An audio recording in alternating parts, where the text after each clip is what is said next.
ഇങ്ങനെയായ മോള് വിഷമിക്കില്ലേ? ധൈര്യായിട്ടിരിക്കേ. മാഡത്തിന് പേടിക്കാൻ മാത്രം ഒന്നുമില്ല. എന്റെ പേര് രാജി. ഗംഗാ മാഡത്തിനെ നോക്കാനുള്ള ചുമതല എനിക്കാണ്. ശരി.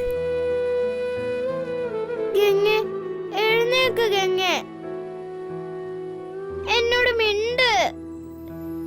ഗംഗ മിണ്ടാത്തത് മാളുവിന് സങ്കടാ. എന്നെ വിഷമിപ്പിക്കില്ലെന്നല്ലേ ഗംഗ പറഞ്ഞത്?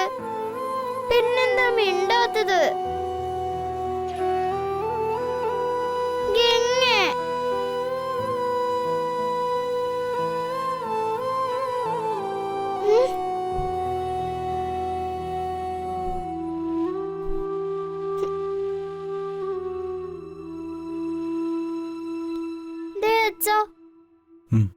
എന്റെ ഗംഗയ്ക്ക് കണ്ണുറക്കാൻ പറ്റുന്നില്ല.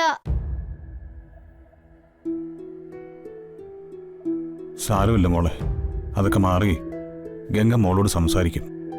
നേഴ്സാന്റി പറഞ്ഞു കേട്ടില്ലേ? അതെ മോളെ, മോള് നല്ലോണം പ്രാർത്ഥിക്ക്. അസുഖമൊക്കെ വേഗം മാറും. ശരിയാ. ശ്രീ മഹേശ്വരനോട് പ്രാർത്ഥിച്ച ഗംഗയുടെ അസുഖം മാറും. നമുക്ക് അമ്പലത്തിൽ പോവാം. അതെങ്ങനെ മോളെ? ഗംഗ ഇവിടെ തനിച്ചല്ലേ, പിന്നെ എങ്ങനെ നമ്മൾ പുറത്തു പോകുന്നത്? സാറും മോളും പൊക്കോളൂ. മേഡത്തിനെ ഞാൻ നോക്കിക്കോളാം. ഏയ് സാരമില്ല, ഗംഗയെ തനിച്ചാക്കി പോയാൽ ശരിയാവില്ല. അച്ഛൻ നമുക്ക് പോണം. ശ്രീ മഹേഷിനോട് പ്രാർത്ഥിച്ച അസുഖം മാറും. ഗംഗ അങ്ങനെയാ പറഞ്ഞത്. ശരി, അച്ഛൻ വീട്ടിലേക്കൊന്ന് വിളിക്കട്ടെ.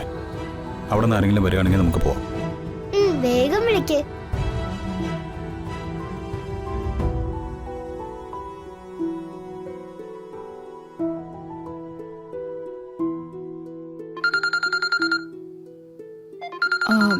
മഹിയാണല്ലോ വിളിക്കുന്നേ. ആ ഗംഗ മരിച്ചു എന്ന് പറയാൻ വിളിക്കുന്നതായ മതിയായിരുന്നു. ഹലോ മോനെ. ആ അമ്മേ. ഗംഗയ്ക്ക് എങ്ങനെയുണ്ട് മഹി? അവള് കണ്ണു തുറന്ന് സംസാരിച്ചോ? ഇല്ലമ്മേ, ഒരു മാറ്റവുമില്ല. ശോ, എന്തൊരു കഷ്ടകാലം മോനെ ഇത്. പാവം ഗംഗ. ഞാൻ അവൾക്ക് വേണ്ടി നേർച്ചയായിരുന്നു പ്രാർത്ഥിക്കുകയായിരുന്നു. ആ കാര്യം പറയാനാ ഞാൻ വിളിച്ചത്. അമ്മയ്ക്കൊന്നും ഇവിടെ വരെ വരാൻ പറ്റുമോ? എനിക്കും മകളിനോടൊന്ന് ക്ഷേത്രത്തിൽ പോണായിരുന്നു. അയ്യോ മോനെ, അമ്മയ്ക്ക് തീരെ വയ്യ. ഹോസ്പിറ്റലിൽ കിടന്നേ പിന്നെ പഴയതുപോലെ ആരോഗ്യമൊന്നുമില്ല. അതിന്റെ കൂടെ ഗംഗയുടെ കാര്യം കൂടി അറിഞ്ഞതു മുതൽ ശരീരം തളരുന്നത് പോലെ.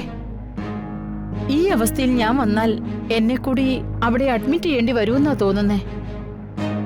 എങ്കിൽ അമ്മ വരണ്ട, റെസ്റ്റ് എടുത്തോളൂ. എനിക്ക് തീരെ വയ്യാത്തതുകൊണ്ടാ. പിന്നെ ഗംഗയ്ക്ക് വേണ്ടി പ്രാർത്ഥിക്കാൻ നിങ്ങൾ പ്രത്യേകം പോകേണ്ട കാര്യമൊന്നുമില്ല. അത് അമ്മ ചെയ്യുന്നുണ്ട്.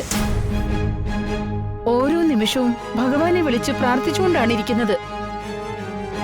ശരി അമ്മേ.